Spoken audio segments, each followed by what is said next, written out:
Welcome back to the Global SimRacing Channel. Welcome back to Phillip Island. Sorry about the little technical issue there that we had. Unfortunately, internet around the world is not so great sometimes. You haven't missed much. Sabo's still leading. Rollinson's still second. Blomqvist is third. Anderson fifth. McCartan fourth. So he's pulled up a spot in the last little bit. Steph McCartan, very impressive indeed. And I tell you what, that is certainly an eye-catching car. Oh, who's that's gone off? Oh, it's Taylor Bryan. Oh, after that big charge up the field. No. He was up 12. Now he finds himself back in what looks to be 11th position. Big shame for him. He'd been doing a stellar job. Hayden Kirk behind him there in that blue and white machine. That's just... It looked like it was just on the entrance to Lukey Heights there, Ryan. Strange place to go off. Yeah. See if anything in with enough speed, though, and eventually the rear end will disagree with you and say, I just cannot give up that much grip through the corner. So, unfortunately for him, well, I guess he does have some good news. The good news is that means he's going to be starting even higher up for race 2 than he initially might have been. Yeah, gotta love the reverse grid. Yeah, love it. As we look at the battle on screen, Cameron Freeman, and that's contact. Brendan Phillips turned around by Jeff Rahali, locked it up, couldn't pull it up, and straight into the left rear. Oh dear, a little nudge in the, while they're rolling about in the gravel trap. Round Stoner Corner they go. Going to happen here. Rahali hard on the brakes.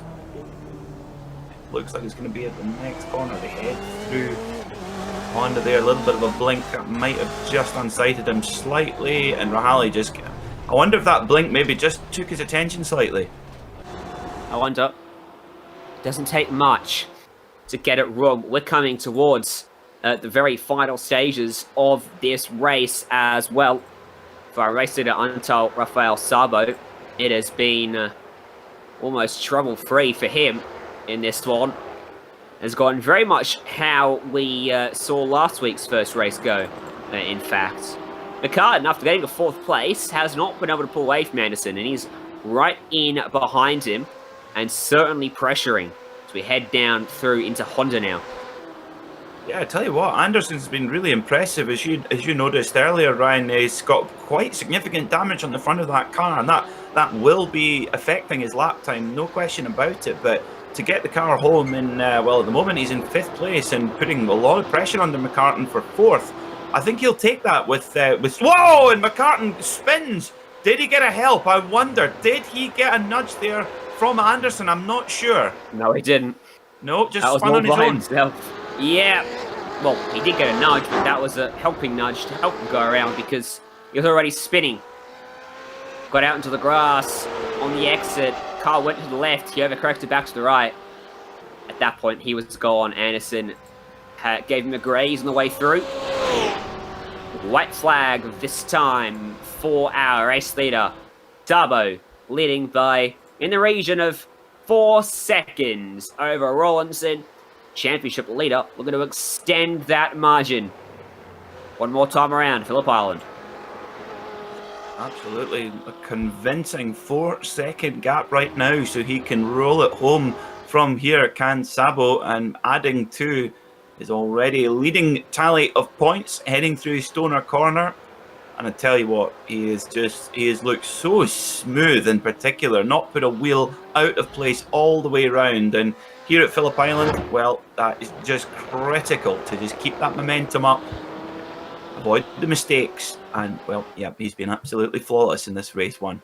But he'll have a lot of work to do, of course, in the inverted grid race, going all the way from the back in our second race of the day. It wasn't an issue for him last week. Last week, he did have the safety car to help him out with a couple of those spots, but he certainly looked very fast, even without it. Through Hayshed, and up into Lukey Heights. Little twitch as the car starts to grunt and groan as those tyres start to fade. He doesn't need them anymore after this. He'll get himself a fresh quartet of rubber on that car for the second one. But right now, he's thinking about this one because he drove well. He drove flawlessly. And once again, it's Antal Rafael Sabo that wins in the BMW Race Driver E-Series home in, yeah.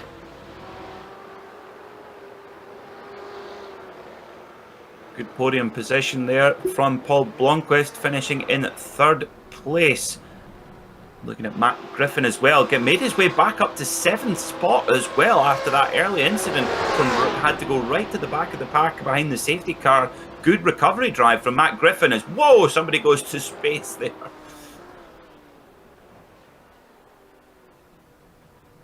Let's have a look at how they all finished then at the end of our first race. Antal Rafael Sabo winning by 4.6 seconds. Eugene Rollinson, Paul Blomqvist coming home in third. James Anderson home in fourth. Edward Royce Rollinson in fifth. Cameron Freeman sixth. Matthew Griffin seventh. Hayden Kirk, Taylor Cockerton, and Callum Pratt your top 10. Finishing in 11th was Braden Phillips, with Steph McCartan in 12th after that late race spin. What a pity for him, running up as high as 4th place. 13th was Joshua Andrew, with Sean Driver. Oh, we've just got to change there. Sean Driver, and oh, we've lost our graphic. My apologies, viewers. Do you have the finishing order there on your iRacing simulator, Ryan? Did you already close the sim? I think you did. I did. McCartan, Andrew, Driver, Farrell, Bryant, home in 15th, Edinburgh Harley, Bickley, Giantini, Shapley, Pratt in 20th. He had a post-race penalty. Liam Matheson, Lowndes, Patrick, 23rd, last car to finish. 24th, David Lawrence. Never got to start that race. He is slated to start on pole in the second one if he decides to turn up. Otherwise, it'll be Dan Patrick on pole. So our drivers now going out for just a very quick warm-up session. A warm-up for the drivers, a cool-down for us here in the commentary box while we try to gather our thoughts before, and of course, we're heading into the reverse grid race, which, well, I have to say, here in the UK, Ryan, we have the British Touring Car Championship, which is an incredibly exciting series, and their reverse grid races, the final race of the day, well, they are always full of action, and I'm sure this will be no different. Yeah, you're definitely right. And of course, that uses all the English racetracks, and then the one racetrack that Scotland have, which is Knoxville. It's not Knoxville. That's in America. Gee, I don't even know the name. Knockhill? Is that it, Peter? I don't know. It's never used, so I don't really know what it is. I was just letting you dig the hole there before I corrected you. Yeah. Yes, Knockhill, wonderful circuit. The opening corner, Duffer's Dip, is almost like a miniature Laguna Seca corkscrew. Been a staple of the British Touring Car Championship since 1992, and we'll be going racing there in 2 weeks on Saturday. We will be going racing there in the British Touring Car Championship with local driver Rory Butcher hoping to go for the victory after a very promising start to the season. Yeah, no one cares. You're Scotsman. Lawrence, then. Is he in the session? Because if he is, golden. He's not. So that means we're going to have a big old gap on pole position. Patrick will have the front row all to himself. Nicholas Lowndes should be interesting, starting third. Qualified 9th for race 1. So some decent pace there. Jeff Harley, who started on the pole, only finished 16th. He had to start 9th, so look out for him if he can stay out of trouble. And then obviously at the back, we've got guys like Sabo, Rollinson, Blomqvist, James Anderson, all looking to side their way up the field. As the drivers have got about 2 minutes left in the warm-up session, just to get a feel of the racetrack again, how it feels on the fresh tyres that they'll have underneath them, as opposed to those old crappy ones they had to finish off in race 1. It's only 25 minutes, but it is definitely easy to use up your stuff in that 25 minutes.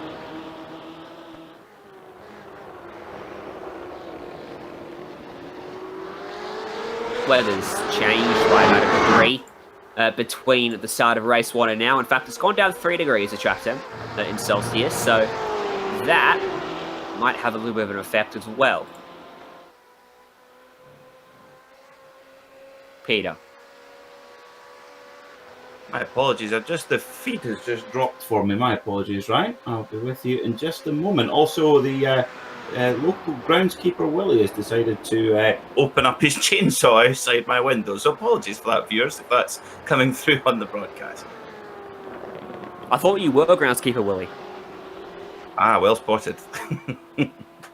Well spotted. So, 45 seconds to go then in this warm-up session, and we'll be good to go, Ryan.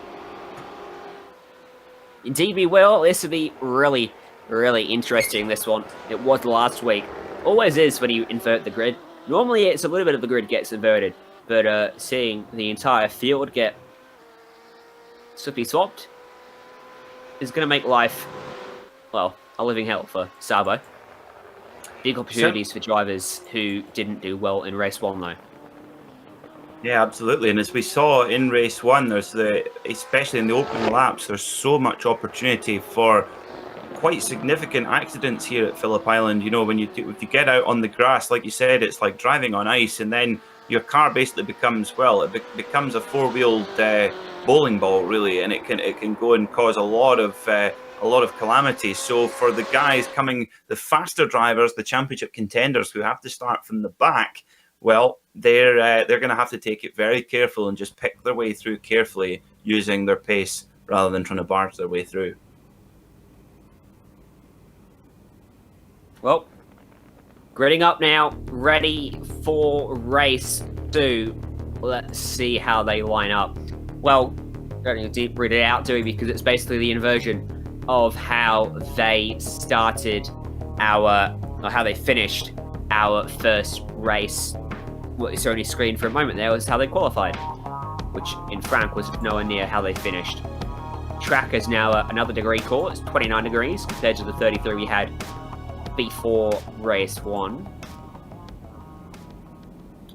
Just that slight drop in track temperature will just bring the speed of the track up ever so slightly. Just that when the track temperature gets excessively high, makes the surface quite greasy and quite slippy for the drivers, and you see an immediate effect in lap time. But look like there'll be such a problem today as the iRacing pace car cools off for one warm-up lap of the Phillip Island circuit, and it looks like the number 6 of Dan Patrick, it looks like he's got nobody to join him on the front row.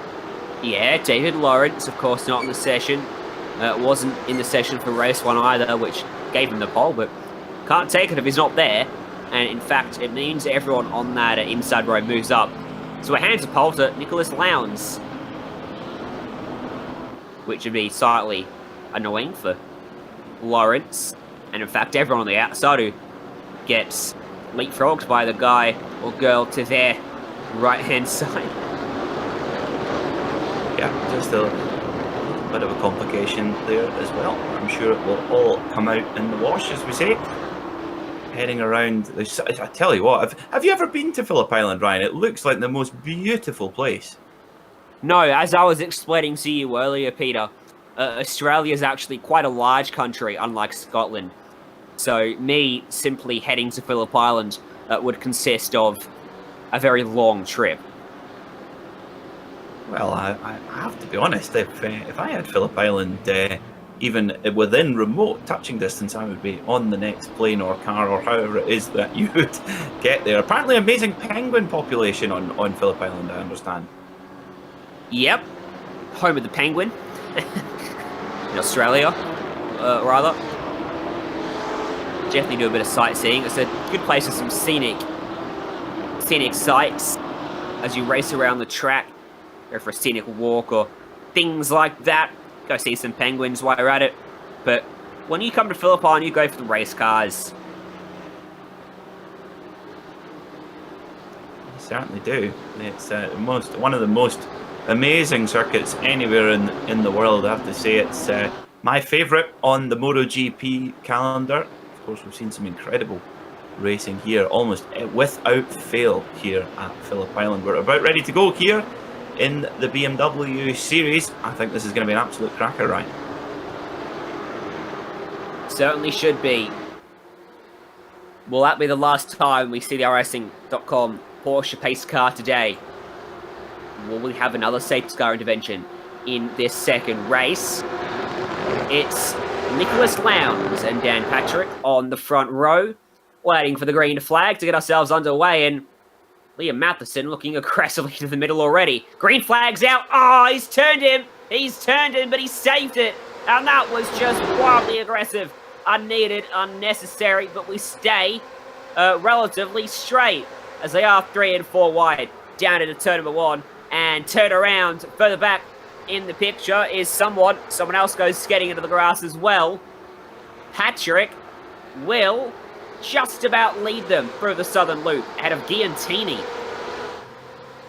I think Patrick running in second place right now in the 7-Up machine. Oh yeah, Callum Who's Pratt, that? sorry. Broke away. Yeah, broken away at the front. Really, really impressive indeed. Drive by lock the up. ball. Oh, dearie me, lock up there. This Randy is all goes. getting... Oh no. Oh, it's a car park. Oh dear. Wow, that's another, yet again. Those two that spun, one on either side. Patrick getting turned around as they all wadded up behind him. Pratt was able to go by all of them after Matheson inexplicably tried to drive into a gap that well and truly did not exist, which in itself was a remarkable feat not to actually trigger a crash down that main straight, as he pitched both Lowndes and Patrick into a bit of sideways action. Yeah, look There's at McCartan. that. Oof. Steph McCartan making up for lost time after that late mistake in race 1. That gave him a good grid position for this reverse grid, and look at that, he's charging his way to the front. What a dramatic start though. I have to say, Ryan, I have no idea how those drivers, after that very early contact just on the green flag there, I have no idea how that didn't end up in a much bigger accident. Thankfully, we stay green. No pace car intervention on lap 1 this time. Pratt's advantage is mega, 2.8. Back to Nicholas Lowndes. And then Joshua Andrew in third. He's gained 10 spots on lap 1. Phillips has gained 11. McCartan's gained 9. Cockerdon plus 10. Major moves for some of the field after that first lap. Yeah, great start from Pratt. He's getting away cleanly, but watch for Nick Lowndes. He was setting some hot laps in practice as well. Of course, has real-world racing experience. Races SsangYong Utes in the real world. He's a SsangYong scholarship driver. So you see, is that Sabo? He's making his way through there. He's got Cameron Freeman for company there, and Sabo, he is now up to 11th place. Great start from the championship leader. Yep. Done a fantastic job, and right in front, Royce Rollinson almost into the back of Farrowell through MG. Just stayed off him. But Sabo's going to get the run as Rollinson was a little bit slow through the apex of 12. They actually checked Sabo up, and Freeman has got some pretty good momentum to carry down this main straight. What does he do with it? He goes to the right-hand side of Sabo, who's caught in an awkward spot. He decides to just drive on in there as hard as he can. Not as hard as Rollinson drove in there. Wow, he got in there really hot. Gets him really hot to Southern Loop as well. Farrell will be feeling the heat on that rear end as Sabo finally gets by the diving Rollinson.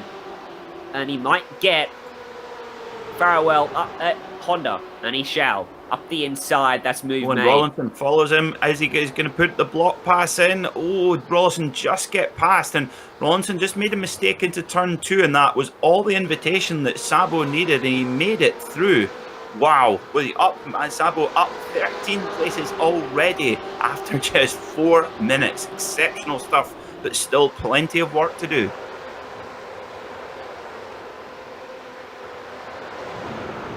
You see on the screen some of the big moves that we've had in this one. Truly phenomenal opening laps. Pratt continues to lap fast on the second lap around, but Cockerdon was about a second quicker than him, and he's running in 5th at the moment. Make that 4th. Brendan Phillips is right in front of him. Joshua Andrew, that is. He's already past Phillips. Andrews shutting the door, but Cockerton saying, you can't shut it hard enough that I won't kick it open. There he goes, up the inside. Cockerton, can he make it 2 race 2 wins in a row to open up this season? He's certainly looking like he's got the pace as the rear end goes around for Andrew, and he spins it right on the inside of the racetrack, and everyone able to drive around him. It's just he's got almost stuck between reversing onto the track and at the marshal's post there as well. You get a great view there, and he's trying to get the car turned around, but well done, not just rushing back onto the circuit and causing an incident. Good job there, but oh, what a shame for the number 83 of Joshua Andrews. Just gets a little bit loose there, trying to keep up with Cockerton, and well, that is certainly a hot pace to try to match. I tell you what, I think your call about Cockerton could be a good one there, Ryan, as we see Matt Griffin. An eventful day for him. He's up in 5th place right now, putting big pressure on Phillips. He tries to go round the outside. It's behind McCartan in the middle, and gets hit as well by Royce Rollinson, who had nowhere to go. Cameron Freeman got a piece of it as well. Sabo involved in that. Oh, well, the plot thickens. Let's have a look then, see what happened there. Sabo, he's at the back there, isn't he, in that blue and black car? So he's a kind of innocent bystander. He's right behind McCartan, goes for the... Oh, I say he's innocent. He is not innocent at all. My apologies there. So he actually taps McCartan and gets onto the grass. And look at that. He's scrabbling like Tom and Jerry, trying to get onto the tarmac. And, well, Sabo is going to have a whole load of work left to do.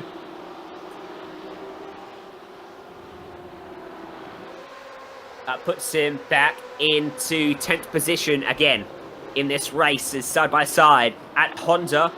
James Anderson leading Matthew Griffin and Brendan Phillips right behind him. You look a little bit further back and you'll see Freeman side by side again with McCartan as they almost bang wheels into Siberia. Freeman on the outside gets squeezed out, and this allows Sabo the overlap, but into Hayshed. I wouldn't want to go on with it, and he doesn't, as the headlights are well and truly start to take hold as well here at Phillip Island. Yeah, indeed, the sun coming down on the beautiful Phillip Island, just off the coast of Melbourne. Whoa, he's going to get on the grass. Oh, DDB. Of course, there's no way around that number. Now, is that number 23? Freeman. He just a small mistake, but, well, there are no small incidents there at MG, are there? You just need to make the tiniest error and you pay the price hard, as someone's gone off the outshot there. Who's that? Callum Pratt, the race leader. Oh no! Off at turn 1. Right as Cockerton made the move on Lowndes, take away second, and he inherits the lead of the race as a result. Here's the replay. What on earth has Callum Pratt done into turn 1?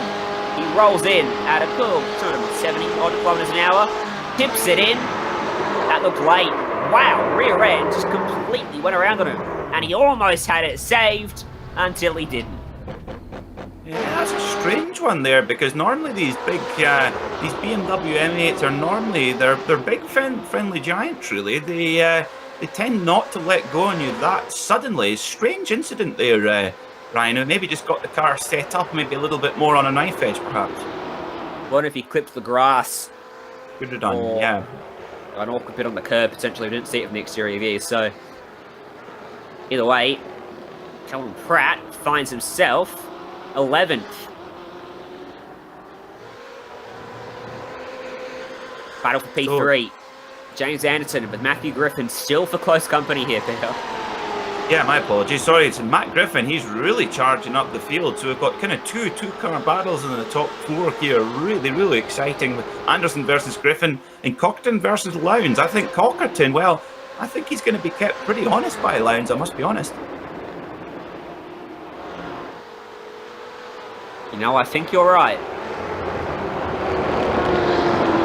Lowndes, after getting overtaken, crossed the line 0.8 of a second behind Cockerton. And Cockerton...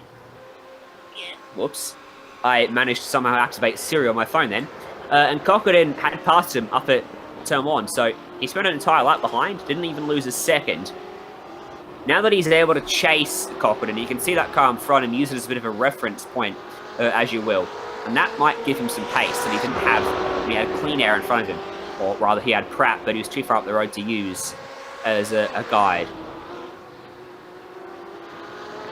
Close battle here between Rawlinson and Sabo. This is now restarting after that little bit of a pile-up at MG coming out of Lukey Heights, and Sabo really putting a lot of pressure on Rawlinson. And look at the front of Rawlinson's car, that's been reprofiled slightly as they come through Lukey Heights, and Sabo looks to the inside coming over. Oh, that's really close, really tight, and Sabo decides to back out of it, not wanting a repeat of a couple of laps ago, and oh my word, oh dear, that's a repeat. Yep, that'll do it. Wow. Both drivers making a mistake almost simultaneously there and getting together. Not sure if that gap was quite there, or whether he should have waited for turn one. That refurbishing on Rawlinson's front end, well, that was because of Sabo's mistake earlier on the inside of the 3 wide into MG, where McCartan was stranded across the track and Rawlinson had nowhere to go but into the side of him. So Sabo's really not going to be best friends with Rawlinson at the moment, you wouldn't have thought. I wonder if we can replay that so we can see whether that was particularly either one's fault. I mean, you can see what he was trying to do, trying to get the crossover out wide and tuck in, but you might have fitted an M4 through there, but an M8, absolutely no chance. There was just no room there, so they're coming out of MG. Little mistake there from Rawlinson, that gives them the impetus. Sabo thinks, I'll just stuff it up the inside here. Rubbing's racing, but that was a little bit too much. Yeah, the gap was definitely there for a moment, but I think it was a bit deceiving because Rawlinson potentially just going for a bit of a later apex and wasn't expecting Sabo to put his car there either way. Sabo continues on the racetrack in 8th place behind Rawlinson, not Royce. It's Gene now in front of him. Wonder who'd be nicer to him. I mean, this is for 6th place. Royce, by the way, has fallen to...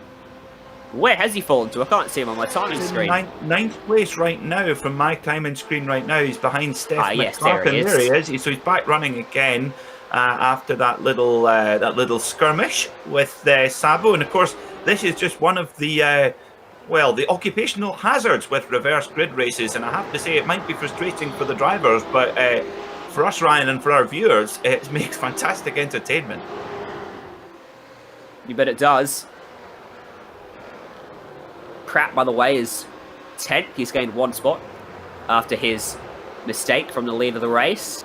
Cochran's extended his gap to 1.4 seconds now as Sabo gets close to the back of Gene Rawlinson, but not close enough.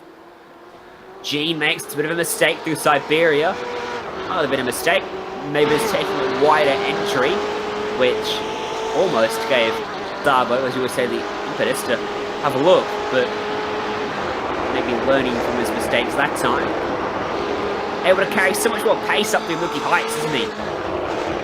Definitely, yeah, but I tell you what, he is not shy of a bit of contact, is he? Sabo will gladly run right on the bumper and more of any car. It doesn't appear to faze him whatsoever, and well, that's certainly he's got away with it to a point. But I suppose we are in the early stages of the championship, but you just wonder, as the championship progresses to later on in the season and it gets to the crunch, that almost slightly over-aggressive style with the pace that he's got, it almost feels like he's being unnecessarily aggressive given how fast he is and not waiting for the opportunities to come. Yeah, we'll see how it plays out. Sometimes you have to be aggressive and take the fight to the opposition instead of waiting for it to fall back to you. But quarter panel on his car is certainly a bit crushed in, to say the least, as he now goes for the move, and he does it well. He executes it on the brakes and clears Gene Rawlinson by the exit and takes away P6 in the second race. He's 16 seconds off the lead, though. Not the day he would have wanted after Road Atlanta. There's the replay. Relatively clean and easy move in the end. And the caution's been thrown for the second time today. Oh, and nearly. Blomqvist there nearly getting caught with Royce Rollinson. And well, Royce Rollinson, bless him, he is really getting beaten up today in the second race. He's getting turned around. Well, Kylie Minogue, a national treasure in Australia, she was spinning around. Well, Royce Rollinson is certainly rivaling old Kylie.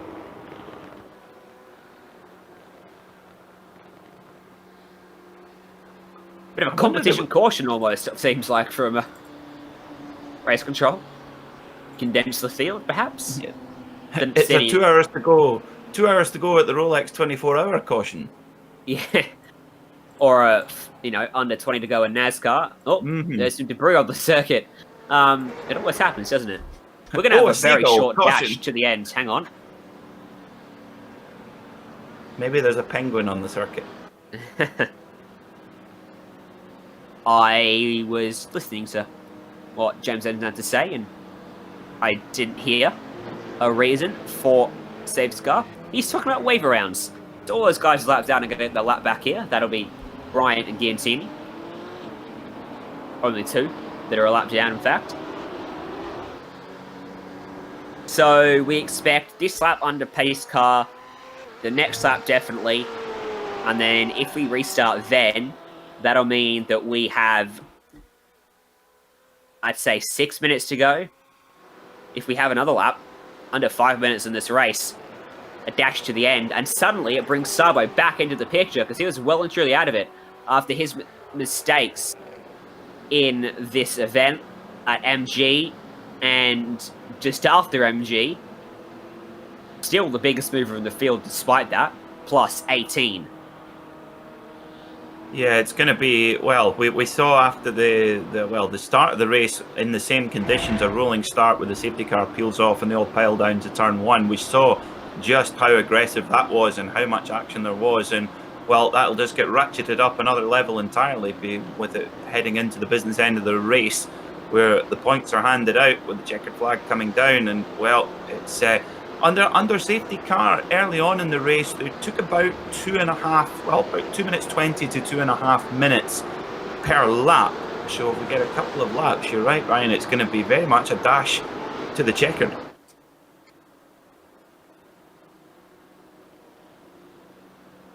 So the people that this is good for is everyone except Cockerdon and Lowndes. James Anderson might have an opportunity to stick with these guys now that he's got someone to pull him along, despite that damage.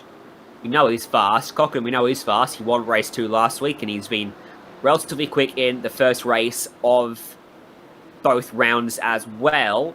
We already mentioned Sabo, but also Callum Pratt gets an opportunity to wrangle a few more places back after leading for the early stages of this one.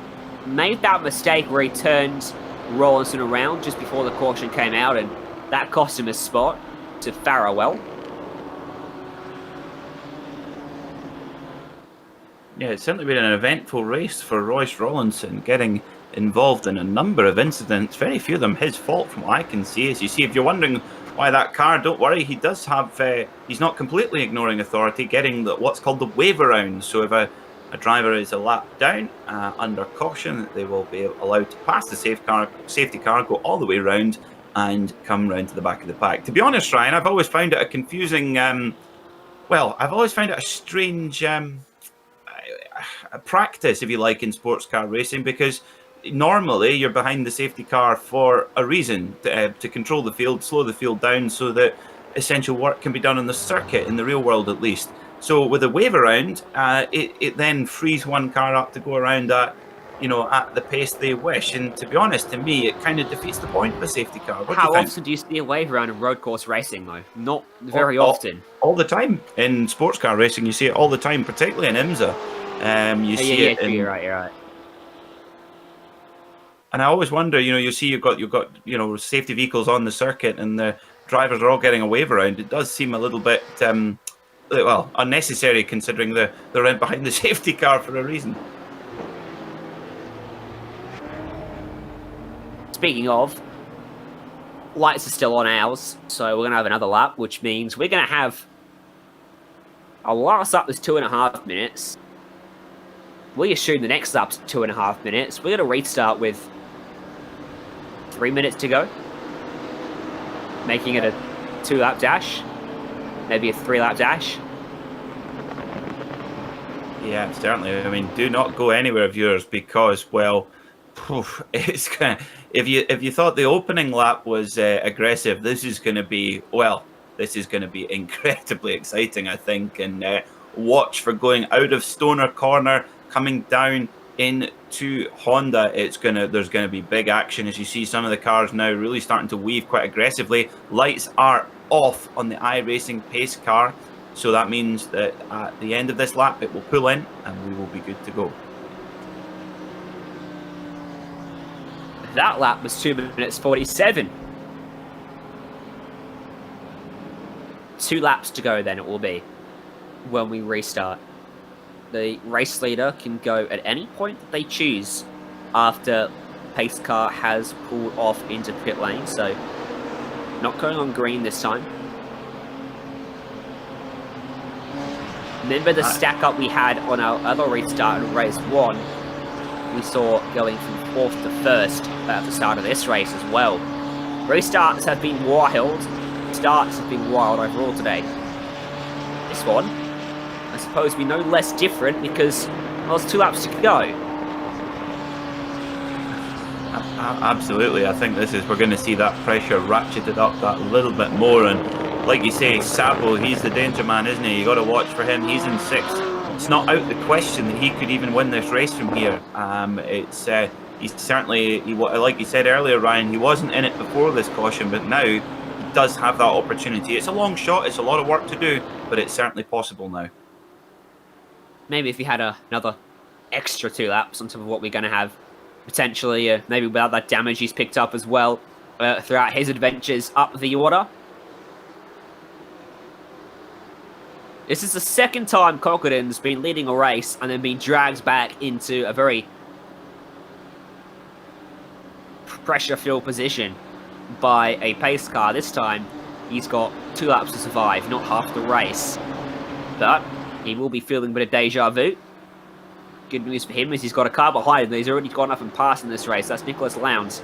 He doesn't have Sabo behind him, who's driven up the field. He starts from 6th, Anderson from 3rd, Griffin and Phillips 4th and 5th. Pace car, once it hits pit road, Cockerdin's in control.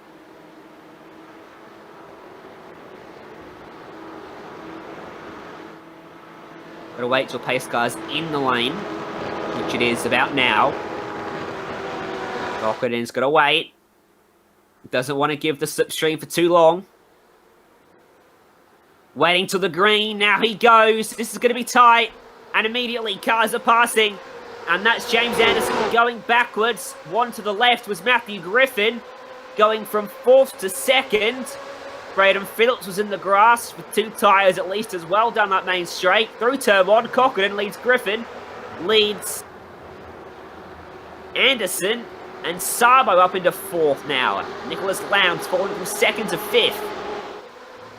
Yeah, very well controlled there from Cockerton, but what a jump there from Matt Griffin. He has been incredible off the restarts today, and he's got a good jump up to 2nd place as they come through MG. And like we said, Sabo, he's now right in the leading pack. There he is in 4th place in that black and blue machine, and he is very much in the fight for this race victory now after starting, remember, right from the back of the grid as well. Blomqvist is spun, and oh, he's broadside. Oh, that's close. He is close, and the other drivers nobly going to the grass and compromising their own race to avoid that contact. Oh no. Nicholas Lowndes was continuing to tumble down the order, and eventually Paul Blomqvist was the one that caught the rough end of the stick, because Lowndes had enough of being passed and just tagged the left rear as Blomqvist pinched on the exit. White flag as we hit the line. The gap is 3/4 of a second. Cockerdin to Griffin. Griffin, who started 18th because he finished race 1 in 7th. Tell you what, Cockerton is absolutely charging here. He is not wanting to have any dubiety at all. He's just gone into full qualifying mode here. And look at the gap he's stretching from Griffin. Nothing that Anderson and Sabo can do about it yet. But let's see as they head through down towards Stoner Corner. Very fast, flat-out left-hander. And then hard on the brakes for Honda Hairpin, where there's always opportunities to make a pass. He's got enough under his belt. He can't afford to make a mistake. As soon as he does that, he is going to give a massive advantage to Griffin behind, and the impetus for potentially a massive dive at MG. If he can keep it clean until MG, he should have this one. Anderson right up behind Griffin, pressuring him for second step on the podium. Gap opens again. It's now closer to a second than it is to 3/4 of a second. Up into Lukey Heights. Don't let the car twitch and step out. Be smooth on the inputs. Don't be too hard on the brakes. Pulled up nicely through MG. He should be clear from here. Taylor Cockerton for the second week in a row. A bad first race puts him towards the front for race 2. Or rather, closer to the front than the guys behind. Either way, he wins race 2 for the second race, for the second round in a row. Oh, fantastic drive. He started 16th, which is a bit further back than he started last round, but still closer to the front than those guys behind him. In fact, and on the last lap in true Sebastian Vettel style of old, 1 minute 25.6, the fastest lap of the entire day on the very last lap of the race. What a performance from Taylor Cockerton. And with all that pressure, with the pack behind him in the safety car, he'd just executed beautifully with 2 super quick laps. Very, very impressive. And, well, when a good qualifying performance, we'll watch him in race 1 too. Let's go through our race results then. At the end of our second race, Cockerton winning ahead of Griffin by 1.1 seconds. James Anderson coming home in third ahead of Sabo and Rollinson 4th and 5th. Nicholas Lowndes and Braden Phillip 6th and 7th ahead of McCartan, Farrell and Royce Rollinson. Still climbs top 10 out of that one. Yeah, Rollinson able to get into the top 10 after a very eventful race indeed. Cameron Freeman was 11th with Jonathan Shapley finishing in 12th. Paul Blomqvist with that late spin only makes it home in 13th. 14th was Dan Patrick. 15th, Hayden Kirk with Matthew Guintini, Douglas Bickley, Joshua Andrew, Sean Driver and Liam Matheson rounding out your top 20. In 21st was Taylor Bryant with Callum Pratt, Jeff Rahali and David Lawrence rounding out the field. Well, let's have a chat then to our third place driver who finished 4th in race 1, followed it up with a podium from 21st on the grid. James, good drive out there. Looked a little bit tough though, and he had a bit of damage to contend with as well. Hey guys, yeah, no, it's pretty decent night. Scored some decent points. Bit of a shame that I couldn't jump my way forward a bit quicker in that reverse grid race. I kind of was being a little bit sort of bit safe in the beginning. Probably could have pushed a little bit further forward. But no, it's strong points in the game tonight, and yeah, just kept it as clean as possible. Yeah, well, your front end was clean in race 2. Race 1 was when he had some damage to that nose. How much did that affect your performance after that contact? Oh, it wasn't drastic, but it was definitely enough that I was trying to keep in the toe of the guy in front of me, and I was just closing in on him. But definitely, if I wouldn't have had that damage, I probably would have closed on him quite a lot faster. But yeah, nonetheless, it was a pretty good night of racing, apart from a few little incidents and safety cars. But no, it's good fun. Yeah, it looked like a lot of fun out there. Thoughts then on the reverse grid format? Having to start 21st after a good performance in race 1. Does it sit well with you? Do you enjoy it as a driver? Oh, I love it. It's heaps of fun. It's definitely means you've got to be a lot cautious and pick your gaps and battle those around you and use the mirrors a bit more. But no, it's lots of fun and definitely good when you can get through cleanly and get back up the pointy end. Certainly did a good job of it today. Very consistent performance. So you want to thank for getting it done? Just want to thank Western ITM and all my mates that are staying up late tonight to watch the stream. And thanks to you guys as well for coming on board as our streaming partners for season 2. Not a problem. We're loving this one up here in the booth. Thanks for joining us, and best of luck and next time out. Thanks, guys. James Anderson coming home with a podium, and Peter Mackay standing by with Joshua Andrew. G'day. Hi, Joshua. Thanks so much for coming to join us in the GSRC commentary booth. Tell us about your day in those 2 crazy races out at Phillip Island today. Well, it was a pretty interesting one. Yeah, got caught up in a couple of incidents. Fortunately, the reverse grid, same result. But yeah, we'll look forward to round 3, and hopefully with some better luck, we'll get the good results. Now, I must be honest, the Phillip Island circuit for me is one of the finest tracks in the world. If you had to choose between Bathurst and Phillip Island, which one would you choose? That's a very tough one, but it would probably be Phillip Island out of the 2. Just got the flow for the GT cars, really suited well for them. Certainly does. And while you're up here in the GSRC live booth, is there anyone you'd like to give a shout out to on the broadcast? Massive thanks to the Cave, Papamoa, and Hybrid Racing Simulations, and Simblex New Zealand, and thanks to the commentary team and the admin team of the broadcast and the series. Oh, thank you very much, Josh, and we look forward to having another chat with you next time. Yes, certainly. Thank you very much for having me.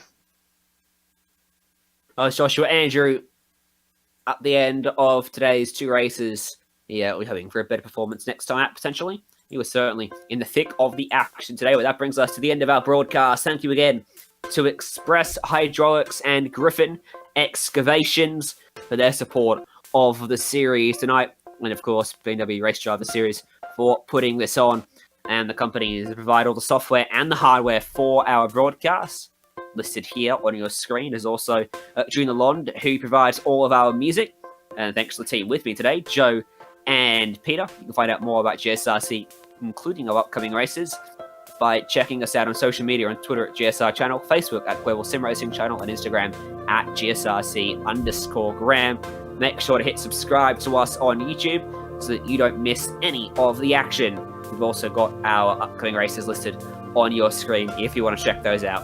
But from all of us here in the booth, thanks for joining us, and until next time, race clean, race hard, and we'll see you on the track.